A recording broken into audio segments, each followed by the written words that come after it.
तो चलिए आज एक ऐसे इंसान की कहानी में उतरते हैं जिसने दुनिया के सबसे बड़े साम्राज्य को, ब्रिटिश एम्पायर को घुटनों पर ला दिया।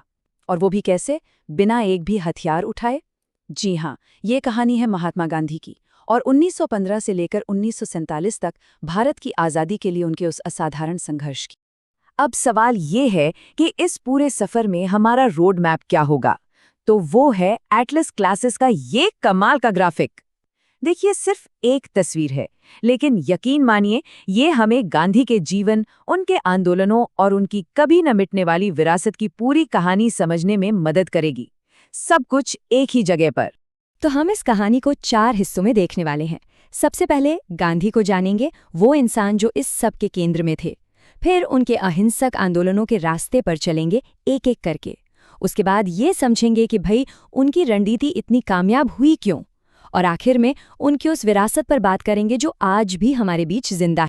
तो चलिए शुरू करते हैं। इससे पहले कि हम उनके आंदोलनों की बात करें, ये जानना बहुत ज़रूरी है कि आखिर इस असाधारण क्रांति के पीछे वो इंसान कौन था। उन्हें अक्सर 2 बहुत ही पावरफुल उपाधियों से याद किया जाता है। एक, राष्ट्रपिता, जो भारत को एक राष्ट्र के रूप में गढ़ने में उनकी भूमिका को दिखाता है।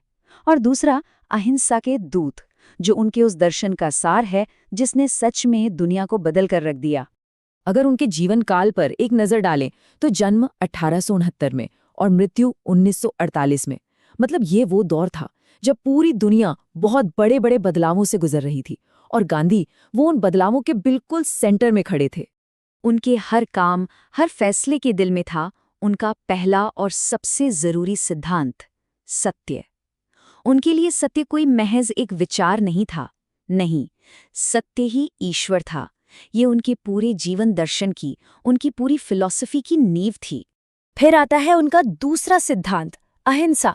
लेकिन एक बात समझना बहुत जरूरी है, ये चुपचाप बैठना या कोई कमजोरी नहीं थी। अरे, ये तो एक क्रांतिकारी विचार था। उन्होंने अहिंसा को सामाजिक और राजनीतिक बदलाव लाने का अपना सबसे ताकतवर हथियार बना लिया था। और जब सत्य और अहिंसा ये दोनों सिद्धांत मिल जाते हैं तो बनता है सत्याग्रह। इसका मतलब क्या है? सत्य के लिए आग्रह।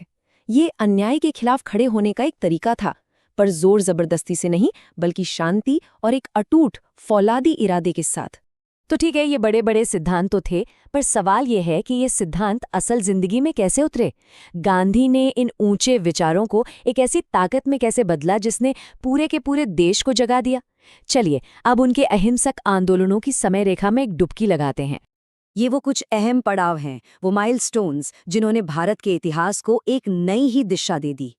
चंपारण से लेकर भारत छोड़ो आंदोलन तक हर एक आज़ादी के अंतिम लक्ष्य की तरफ एक बहुत बड़ा कदम था। तो सब कुछ शुरू हुआ 1917 में चंपारण से।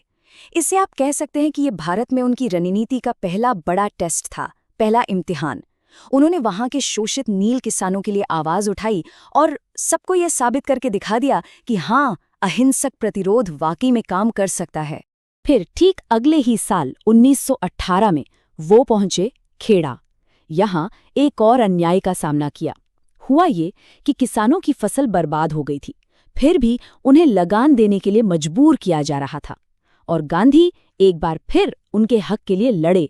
1920 तक आते आते ये आंदोलन अब लोकल नहीं रहा, ये पूरे देश में फैल चुका था। असहयोग आंदोलन, ये एक बहुत बड़ा कदम था।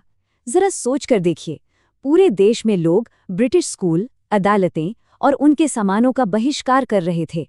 ये ब्रिटिश सिस्टम की नींव हिलाने का एक बहुत ही शक्तिशाली तरीका था।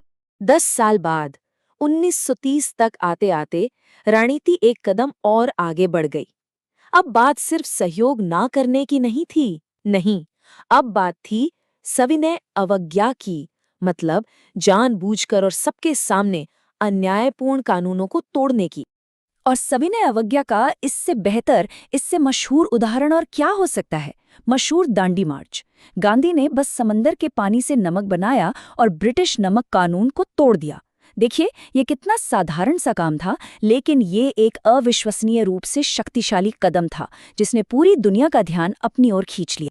और फिर 1942 में आया वो आखिरी और सबसे जोरदार धक्का, भारत छोड़ो आंदोलन। ये एक साफ, बुलंद और बिना किसी शर्त के मांग थी कि अंग्रेजों को अब तुरंत भारत छोड़ना होगा। इस आंदोलन की गंभीरता को गांधी के सिर्फ एक नारे से समझा जा सकता है, करो या मरो। संदेश बिल्कुल साफ था, अब पीछे हटने का कोई रास्ता नहीं बचा है। ठीक है, तो हमने ये तो देख लिया कि उन्होंने क्या किया, लेकिन सबसे बड़ा सवाल तो ये है कि ये काम क्यों किया। मतलब उनकी अहिंसक रणनीति इतनी असरदार, इतनी इफेक्टिव क्यों साबित हुई। चलिए अपने तीसरे हिस्से में इस पहेली को सुलझाते हैं। तो उनकी कामयाबी का राज क्या था? देखिए, सबसे पहले तो गांधी भारत के पहले सच्चे मास लीडर यानी जन नेता बने। उन्होंने अहिंसा को एक मामूली विचार से उठाकर एक ताकतवर राजनीतिक हथियार बना दिया। लेकिन सबसे अहम बात, उन्होंने समाज के हर तबके को, महिलाओं को, किसानों को, छात्रों को, सबको आज़ादी की इस लड़ाई से जोड़ा। और बस यहीं पर ये कुछ पढ़े लिखे लोगों का संघर्ष नहीं रहा, ये पूरे देश का जन आंदोलन बन गया। चलिए अब आते हैं अपने आखिरी और शायद सबसे अहम सवाल पर कि भाई इन सबका नतीजा क्या निकला। गांधी की विरासत, उनकी लेगेसी आज भी हमारे लिए क्यों मायने रखती है? देखिए, उनका असर बहुत गहरा था। सबसे पहले उन्होंने एक बिखरे हुए देश को एक करने का काम किया। दूसरा, उन्होंने दुनिया की सबसे बड़ी ताकत ब्रिटिश साम्राज्य की मॉरल अथॉरिटी को कमजोर कर दिया। इतना ही नहीं, उनकी अहिंसक लड़ाई की विरासत में दुनिया भर में न जाने कितने नेताओं को प्रेरणा दी।